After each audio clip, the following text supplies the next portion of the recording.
Cuando comenzó la reunión, Dieguito hizo una pregunta. La pregunta fue, ¿para qué viniste esta mañana, no es cierto? ¿Qué es lo que te convoca a estar esta mañana en este lugar? Y me puse a pensar, en primer lugar, ¿qué me convoca a mí? ¿Por qué vengo el domingo a la mañana a la casa del Señor? Y alguno puede decir, bueno, soy el pastor, si faltás vos, estamos mal, ¿no?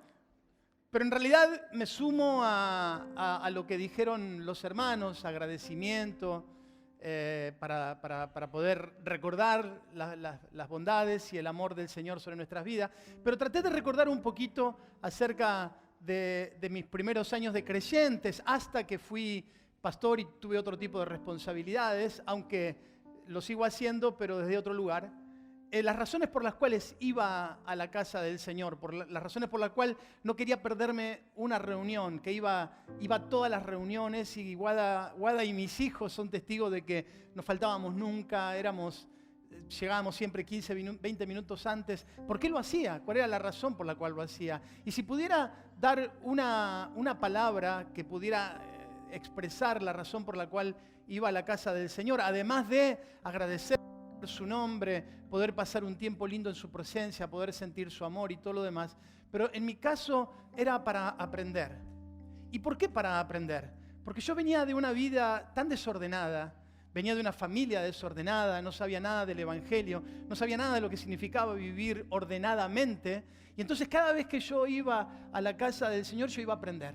Yo sabía que Dios en esa mañana me iba a hablar, me iba a enseñar algo iba a aprender, y que después estaba en mí el desafío de que cuando pasara por la puerta de la iglesia hacia afuera, lo que había aprendido lo pusiera en práctica. Y usted no se imagina la cantidad de desafíos que el Señor me planteó domingos en la tarde, porque en esa iglesia se hacían los cultos en la tarde, y decisiones que tenía que tomar en la semana, ir a pedirle perdón a alguien, solucionar una situación, ordenar mis finanzas, o lo que fuera, cualquier cosa. Pero yo me planteaba este desafío, que yo cada vez que fuera a la casa del Señor aprendiera algo que me sirviera en la vida práctica. De nada serviría que yo vaya a una iglesia y cante y pase toda una mañana y escuche un montón de cosas y la pase divertido y escuche a un hombre hablando durante 40 minutos y que me vaya y siga viviendo igual. No serviría de nada. Yo entendí que el Evangelio era no solamente para ser experimentado, sino para ser vivido, para ser aprendido. Y creo que la palabra de Dios nos habla mucho acerca de esto, ¿no? La mayoría de las veces que se habla acerca de la función de los maestros, de los apóstoles en la palabra de Dios, los habla desde el lugar del que enseña. Les enseñaba a la iglesia y la iglesia aprendía. Y una de las cosas que quiero dejarte en esta mañana o desafiarte en esta mañana es que puedas tener una actitud de aprendiz, de alguien que desea aprender a vivir como a Cristo le agrada. Yo tengo algunos recuerdos de situaciones donde el Señor claramente parecía, no sé si alguna vez te pasó, pero donde parecía que yo era el único que estaba sentado en la iglesia.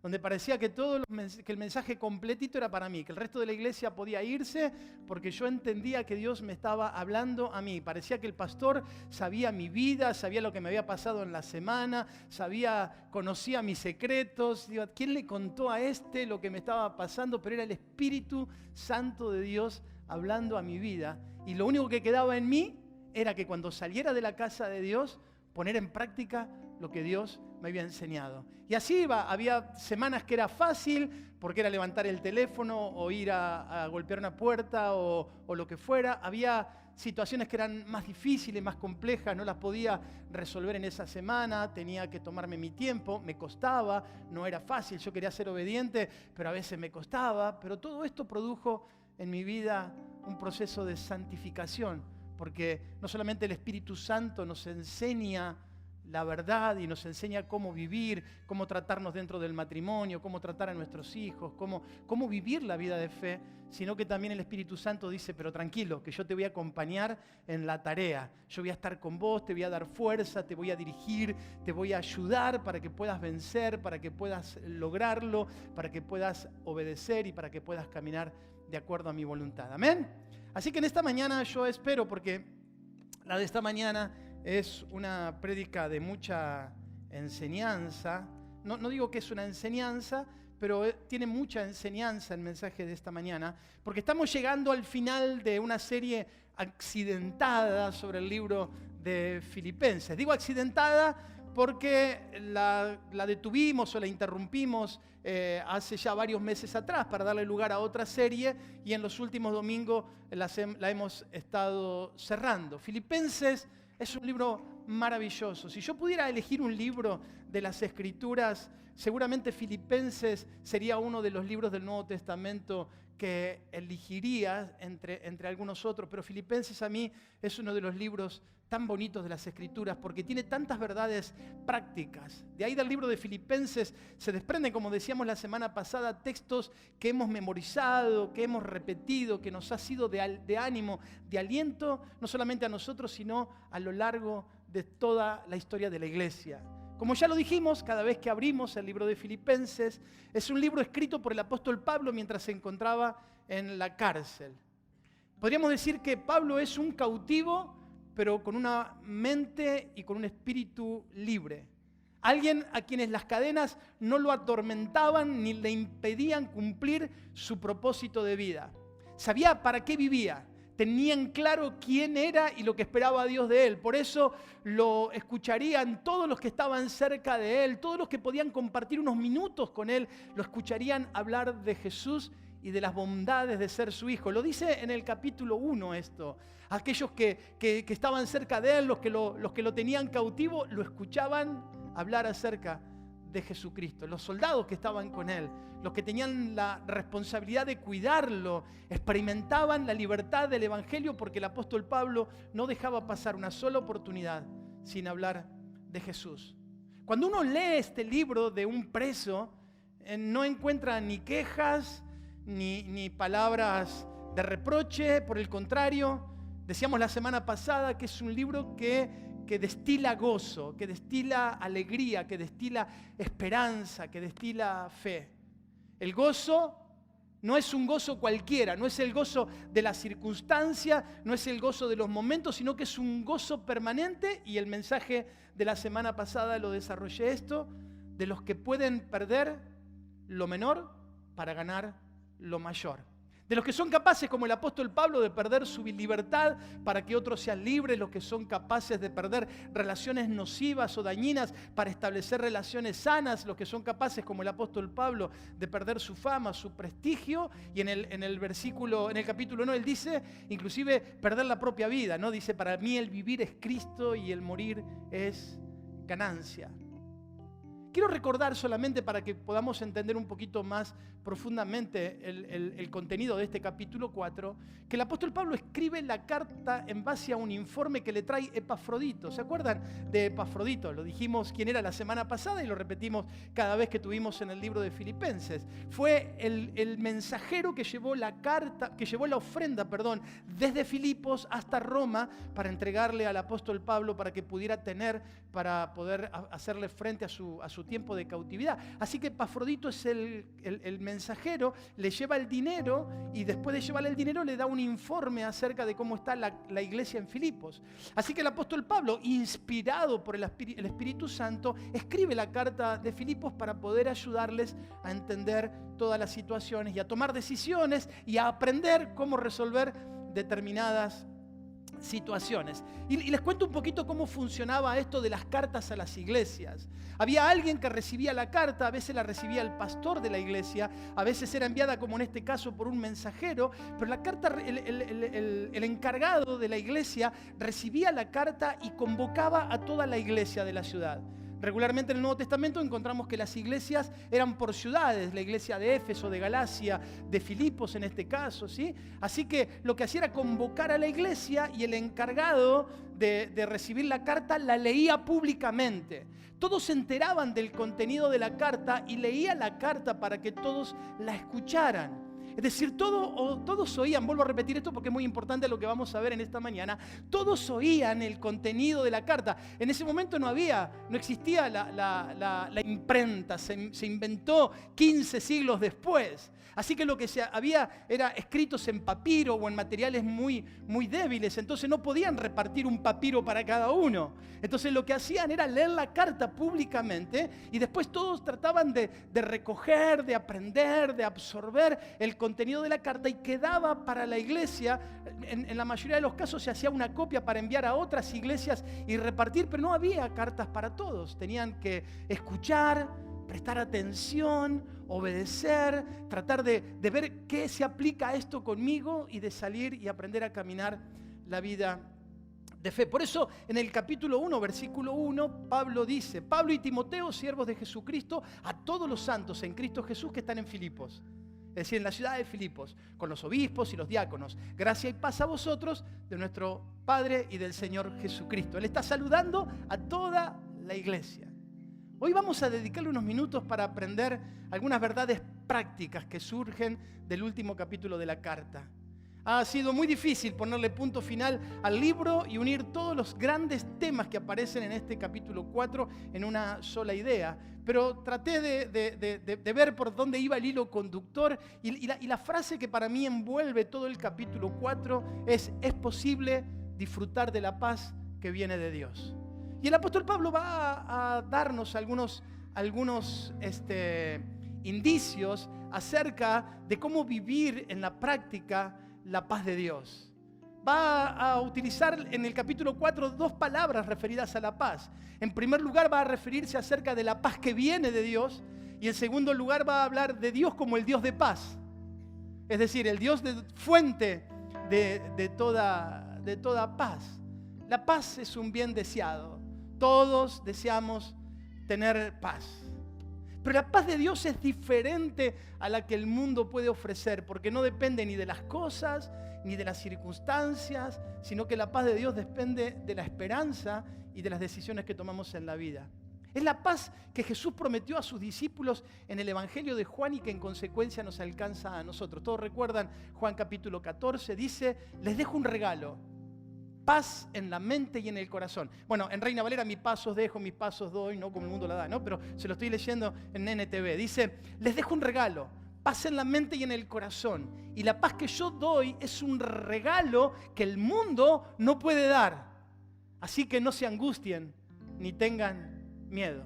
Juan 14, 27. Ahora, imaginémonos ese día que llegó Epafrodito con la carta y se la dio al encargado de la iglesia, no sé quién sería, si Clemente o alguno de los mencionados en la carta. Le da la carta, el encargado convoca a la iglesia, corre la voz y dice: nos llegó carta del apóstol Pablo, así que nos juntamos a las 6 de la tarde en tal lugar, vamos a leer la carta. Así que todos comenzaron a correr la voz y comenzaron a decirse unos a otros que el apóstol Pablo había enviado una carta importantísima y que todos necesitaban escuchar el contenido de esa carta. Así que miramos por allá y ahí está Lidia, la que se convirtió, ¿se acuerdan? En el libro de los Hechos, la que estaba junto al río con toda su familia esperando de recibir la carta. También estaba por allá el carcelero de Filipos.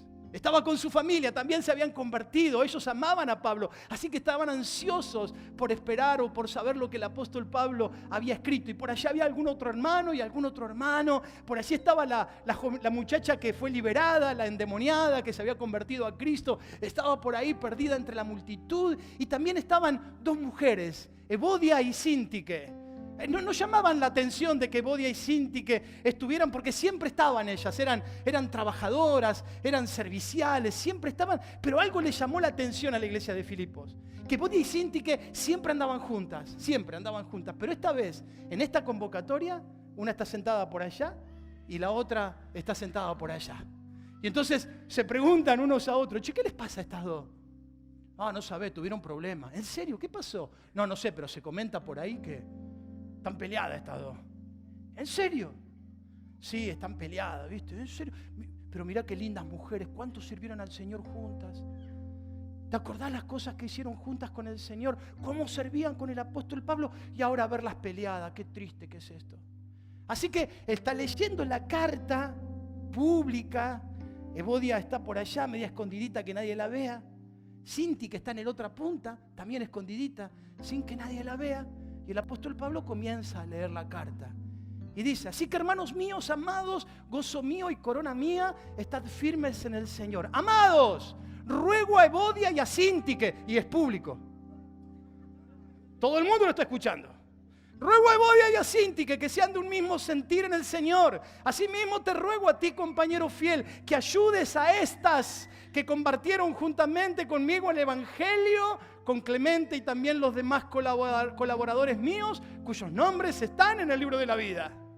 ¿Qué le parece? Yo calculo que Evodia y Síntique querían que se las tragara la tierra. Porque habían pasado desapercibidas, venían 3 capítulos, venían bien, viento en popa, dirían en mi barrio, y de repente las mandan al frente.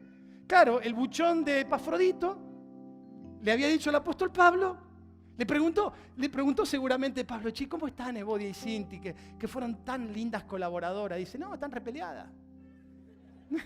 Están re mal estas dos. Están a las patadas. Entonces dice: lo voy a poner en la carta. Ya van a aprender estas dos lo que tienen que hacer. Que no pueden andar peleando. Que en la iglesia que una va por un lado y la otra va por el otro. Que se sienta una en una punta y la otra. Yo les voy a enseñar. Yo pensaba en esto. ¿Qué pasaría si yo en esta mañana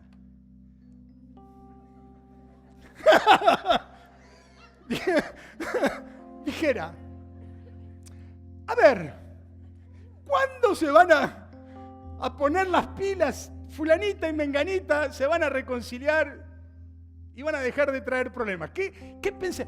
¡Ay, qué falta de amor que tiene el pastor! ¿Viste lo que hizo el pastor? El apóstol Pablo las mandó al frente a Evodia y Síntique. Porque hay asuntos en la vida que no sabemos cómo resolverlos, pero que la iglesia puede hacer mucho para resolverlo. Por eso el apóstol Pablo va a dar algunas enseñanzas acerca de esto. El apóstol Pablo, en primer lugar, le ruega a ellas. En el versículo 2 dice: ruego a Evodia y a Síntique. Es decir, que la responsabilidad de la reconciliación, en primer lugar, recae sobre los involucrados. No puede haber reconciliación si las dos personas son tercas, orgullosas, soberbias, y no quieren dar el brazo a torcer, como se diría: no, que venga ella y me pida perdón, no, que venga ella. Y están ahí una, la Síntique por allá y Evodia por allá, y no hay reconciliación. El principio de la reconciliación recae en primer lugar sobre los involucrados. Fíjense qué precioso el apóstol Pablo, que se humilla diciéndole: les ruego. No dice las obligo, no dice las presiono, no, él dice: les ruego que se reconcilien. Pero va a usar una frase que para mí es maravillosa. Dice: que sean de un mismo sentir en el Señor. No está diciendo de que piensen lo mismo, tal vez pueden seguir inclusive pensando diferentes frente al hecho que las dividió o que las separó, pero el apóstol Pablo dice: sean de un sentir en Cristo, como lo fueron antes. Sean de un sentir en Cristo. Este principio o este consejo está a lo largo de todas las Escrituras, especialmente del Nuevo Testamento. Solamente por recordar un pasaje, Romanos 12:18 dice: si es posible, en cuanto dependa de vosotros, estad en paz con todos los hombres. Mientras dependa de mí, yo tengo que tener paz con todas las personas. Es decir, lo que el apóstol Pablo les está diciendo y a Evodia y a Síntique, que tengan el mismo deseo de Dios, porque el propósito nos une. Cuando no hay propósito, cuando perdemos el rumbo del propósito, cuando perdemos la razón de por qué somos parte de una congregación, del reino de los cielos, de la familia de Dios, perdemos el horizonte. Pero cuando entendemos de que el reino de los cielos es más importante que mi razón, mis emociones o mis intereses personales, entonces puedo tener reconciliación sin ninguna clase de problemas. Dice Juan en su primera carta, en la pequeña carta, dice: pero si vivimos en luz, así como Dios está en luz, entonces hay unión entre nosotros y la sangre de su Hijo Jesús nos limpia de todo pecado. Qué bonito esto que compartió Juancho en esta mañana, ¿no? La sangre de Cristo nos limpia de todo pecado. Pablo no pide la reconciliación, aunque está implícita dentro de eso, pero no está apuntando a una reconciliación, sino a que se unan en el mismo sentir en Cristo Jesús. El apóstol Pablo la lleva a pensar en Jesús, en el perdón que ellas mismas recibieron, en el mensaje que una vez compartieron y predicaron a otros. La reconciliación es fruto siempre de un corazón que ama a Dios y que ha aprendido a perdonar porque se sabe perdonado, perdonada por Dios y que puede reconocer también sus propios errores, que a veces también puede equivocarse. Ese sentir es el deseo de Dios. Pablo no ventila los pormenores del conflicto o las intimidades de la situación. Para Pablo no es importante quién tiene la razón.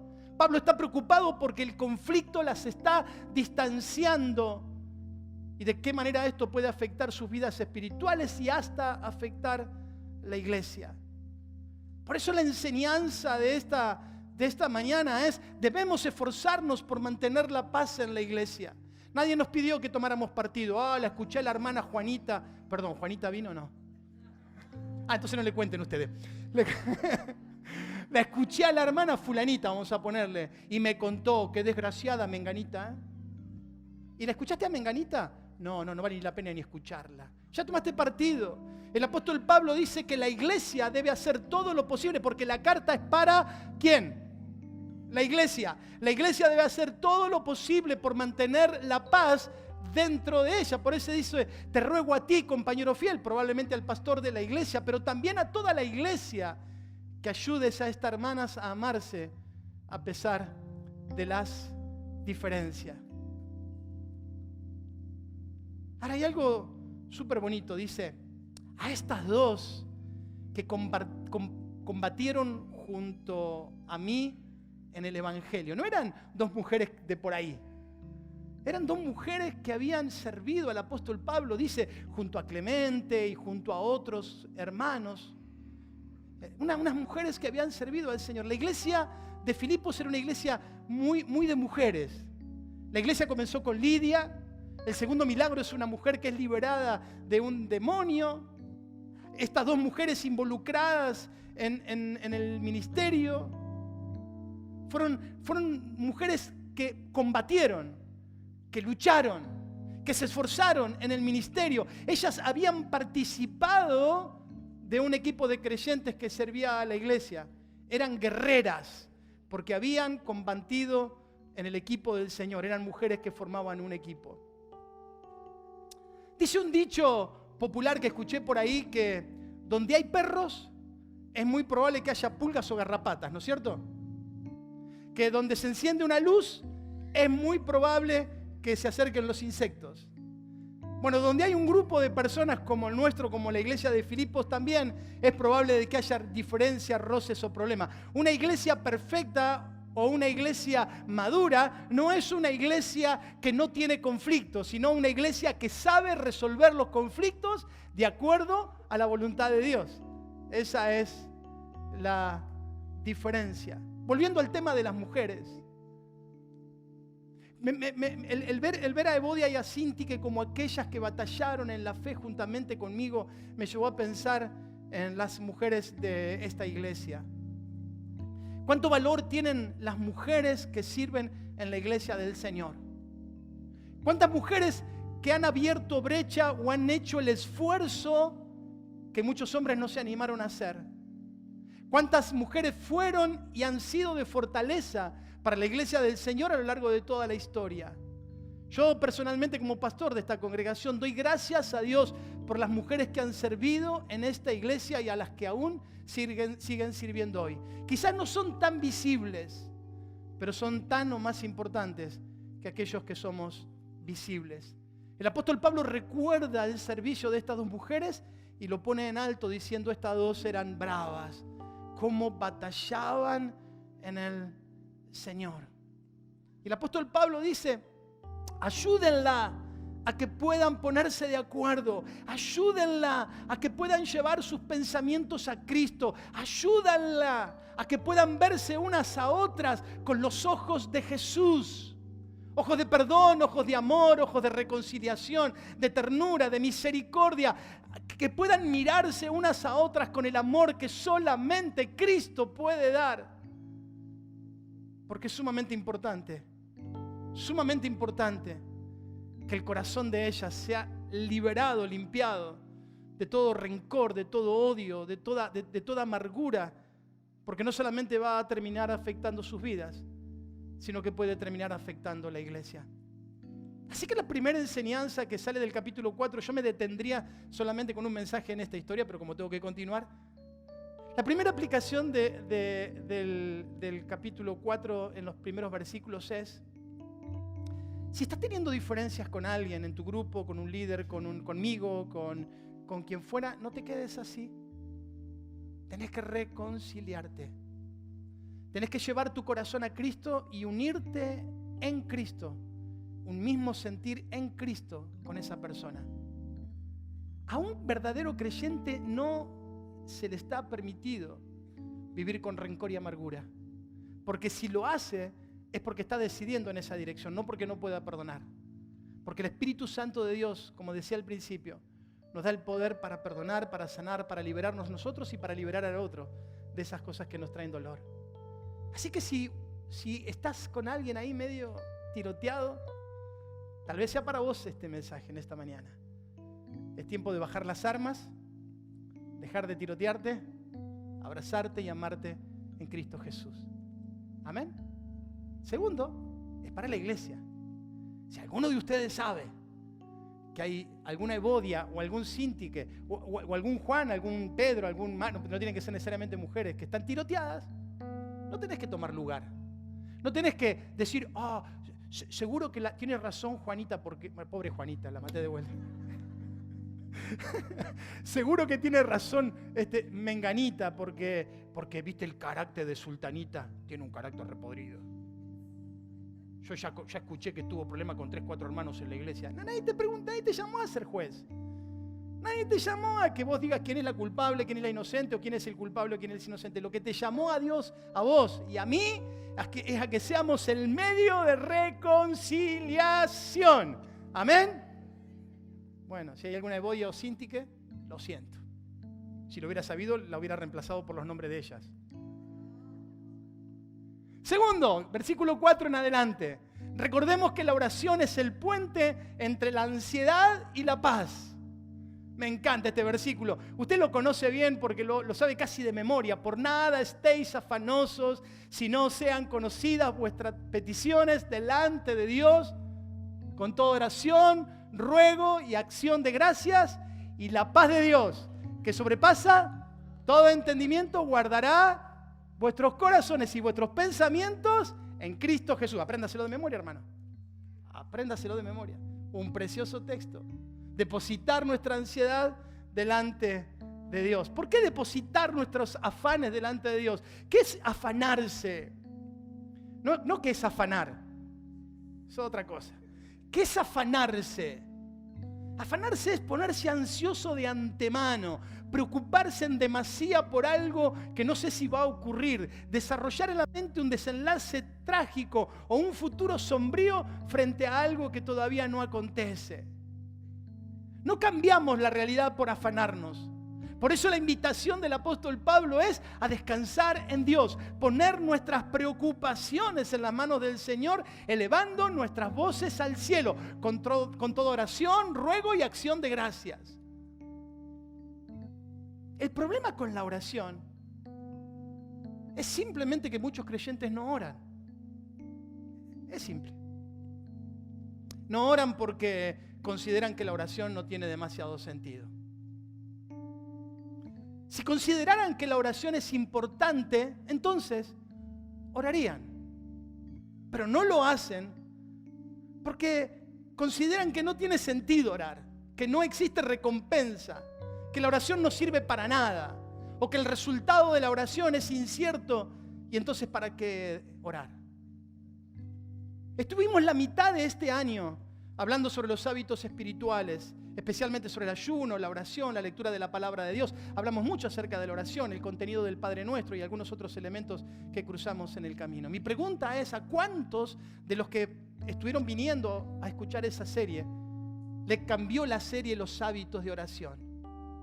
¿Cuántos aumentaron su tiempo de oración en base a lo que aprendieron sobre la oración?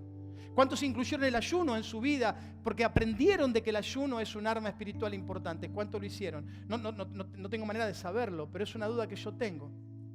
Es una duda lógica y objetiva. En la iglesia tenemos distintos espacios para orar. Los domingos de 9 a 9:30 se junta un grupito en el aula 1 para orar. Siempre son poquitos, 2, 3, 4.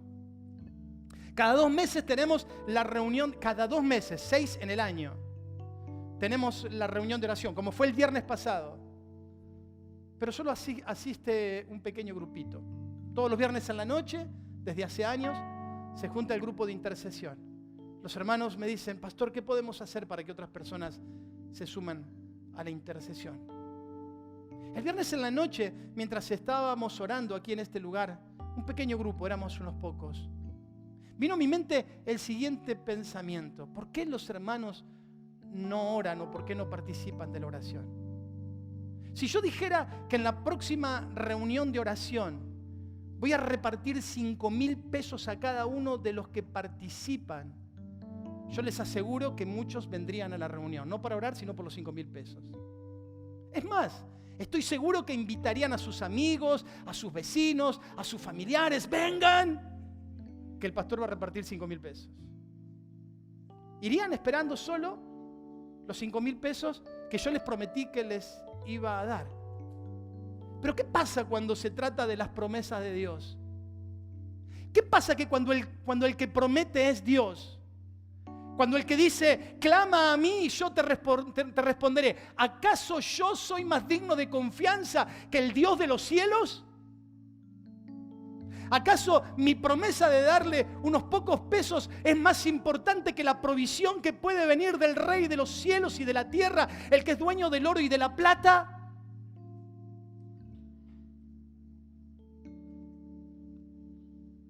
¿Saben por qué no oramos? Porque no esperamos nada de Dios. Creemos en Dios, pero en la práctica dudamos de sus promesas. Creemos que Él está, pero no sabemos si va a intervenir. Al final, si oro o no oro, es lo mismo. En realidad no vamos a la oración simplemente porque no esperamos nada de Dios. No nos motiva nada. No hay nada que nos motive a ir a la oración. Por lo menos si el pastor reparte 5,000 pesos hay algo por lo cual ir. Pero como no hay nada que me motive a ir a la oración, entonces mejor me quedo en mi casa mirando el partido. Podríamos decir que las personas no oran porque no oramos porque somos cómodas, pasivas, seguras. Pero la razón principal por la que no oramos es porque no tenemos fe en Dios. Porque no creemos que Dios escucha nuestras oraciones. Porque no creemos que tenga sentido ni que Dios responda a lo que pedimos. Simplemente no creemos. Solo recurrimos a la oración cuando ya no hay más nada que hacer. El apóstol Pablo dice, no estén afanosos, sino presenten vuestras peticiones. La palabra petición es vuestros deseos, vuestras necesidades, vuestras ansiedades, vuestras luchas. Preséntenlas delante de Dios. Y hay una promesa. Es un negocio maravilloso.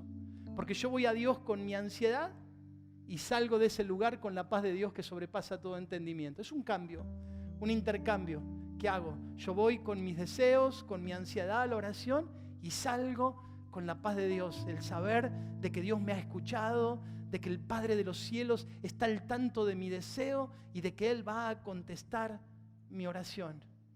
Es una paz que no la puede dar ni siquiera la respuesta momentánea de la oración, porque es una paz sobrenatural, una paz que sobrepasa, dice el apóstol Pablo, por ponerle algún tipo de calificativo, todo entendimiento. No se puede entender, es una paz sobrenatural. Voy a Dios con carga y salgo como si no tuviese las cargas, porque es la paz de Dios, la paz que viene de Dios, que sobrepasa todo entendimiento. Y esta paz que viene de Dios va a cuidar mi corazón y mis pensamientos en Cristo Jesús. Porque al final del camino, mi hermano, por más que nos esforcemos y por más que trabajemos y por más que hagamos lo que fuera, el futuro no está en nuestras manos. Por eso es mucho mejor ponerlo en las manos del Señor y descansar en Él. Por eso la siguiente observación del apóstol Pablo, y ya con esto quiero ir concluyendo, aunque voy a dedicarme un ratito más a un próximo punto, pero por eso perseveren en pensamientos honestos, justos, puros, amables, de buen nombre. Perseveren en el pensamiento que les traiga el descanso en Cristo Jesús, porque cada uno de nosotros es dueño de sus pensamientos. Y ahora sí voy con el último punto y ya puede pasar Ale, si está por ahí.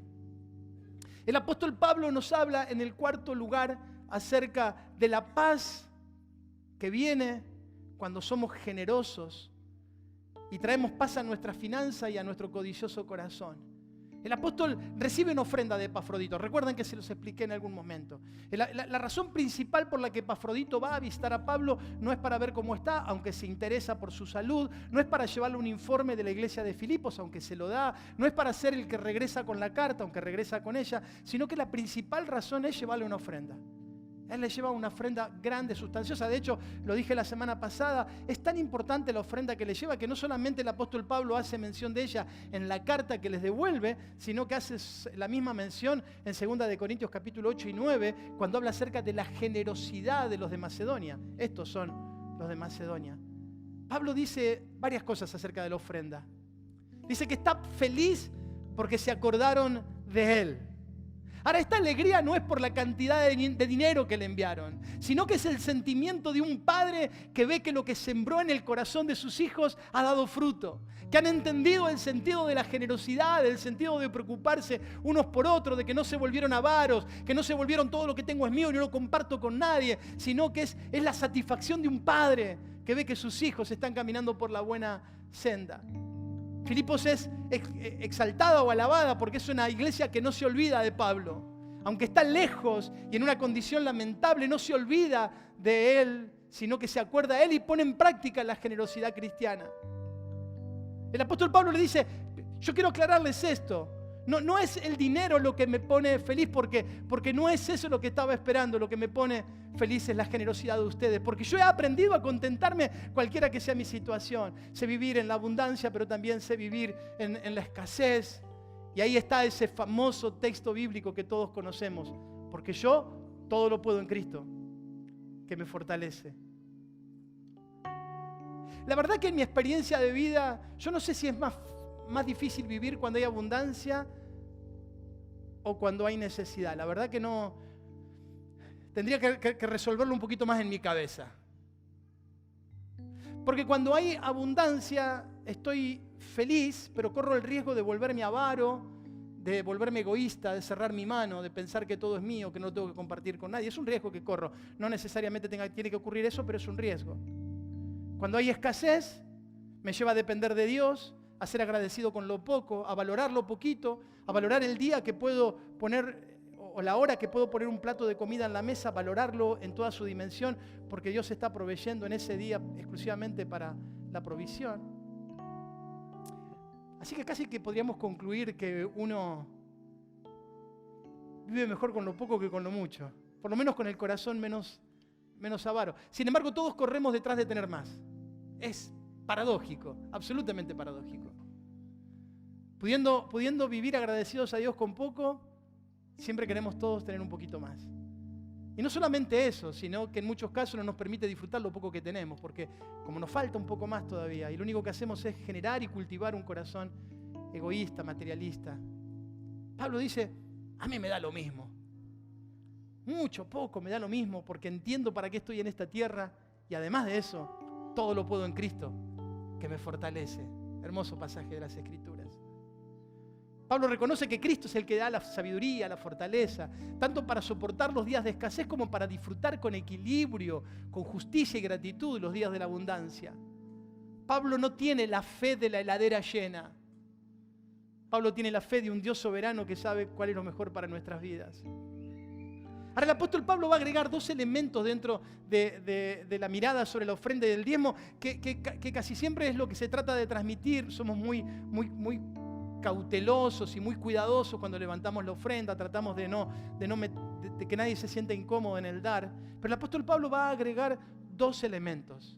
El primero se encuentra en el versículo 17, que dice el apóstol Pablo que la ofrenda, mire, se lo voy a leer, dice, no es que yo esté cobrándoles nada o pretendiendo de que me den algo, lo que quiero es que ustedes lleguen a tener más en su cuenta delante de Dios. Los comentaristas dicen que el apóstol Pablo se mete casi en el pensamiento de un banquero. Como que aquellos que le dieron ofrenda a él están depositando físicamente la ofrenda delante de Pablo, pero en realidad están depositándola en el banco de los cielos. Dice, para que tengan más en la cuenta delante de Dios. Pero si se la dieron a Pablo el dinero, sí, pero Dios está viendo y delante de él es la ofrenda. Lo segundo se encuentra en el versículo 18, que presenta la ofrenda como la ofrenda del Antiguo Testamento. Algo que sube delante de la presencia de Dios, porque dice, pero todo lo he recibido y tengo abundancia, estoy lleno, habiendo recibido de Epafrodito lo que me enviaste. Y ahí los va a calificar, dice, olor fragante, sacrificio acepto, agradable a Dios. Es como el sacrificio del Antiguo Testamento que se quemaba porque simbólicamente ese sacrificio se elevaba a los cielos y llegaba a la presencia de Dios. Es el mismo significado que le está dando el apóstol Pablo. La ofrenda que están dando es olor fragante, olor agradable delante de Dios. Es un sacrificio aceptado delante de Él. Y lo último es el versículo 19, que es el otro versículo que todos deberíamos aprender de memoria. Mire, con que se lleve 2 versículos de memoria esta mañana, somos Gardel con guitarra eléctrica, como dicen por ahí, ¿no? El primero es, todo lo puedo en Cristo que me fortalece, ¿sí? Y el segundo es, mi Dios pues suplirá todo lo que os falte conforme a sus riquezas en gloria. Para los que estuvieron en la serie, Filipos, ¿era una iglesia de millonarios o una iglesia de gente humilde? ¿De gente humilde? Así que seguramente había necesidades que suplir. Eso no los detuvo a dar para la ofrenda. Y él le dice, aquellos que han depositado en el banco de los cielos serán recompensados. Mi Dios pues suplirá todo lo que os falte conforme a sus riquezas en gloria en Cristo Jesús. Ahora, esta promesa del versículo 19 es para los generosos. Porque si no hay nada en el banco, y no estoy manipulando el texto, usted haga con su ofrenda y con su diezmo lo que Dios le guíe, tranquilo. No voy a levantar una ofrenda. Estoy tratando de ser literal del texto. El texto dice que el Señor va a suplir todo lo que os falte conforme a sus riquezas en gloria en Cristo Jesús, de lo que han dado, de lo que está delante de su presencia. Es una promesa para los generosos. Si alguien ha sido avaro, se ha guardado, nunca ha compartido, sus ofrendas son limosnas y no da para el reino de los cielos, el día que tenga una necesidad y le diga, Señor, dame en abundancia, ¿de dónde? ¿De qué? Porque dice, mi Dios pues suplirá todo lo que os falte conforme a sus riquezas en gloria. Y recuerdo un mensaje que prediqué hace algún tiempo atrás. Dios nos da trabajo, sustento, lo que fuera, lo que pase por nuestras manos, para 3 propósitos. Dios nos da para nosotros y para los nuestros, para nuestra familia, para nuestros hijos.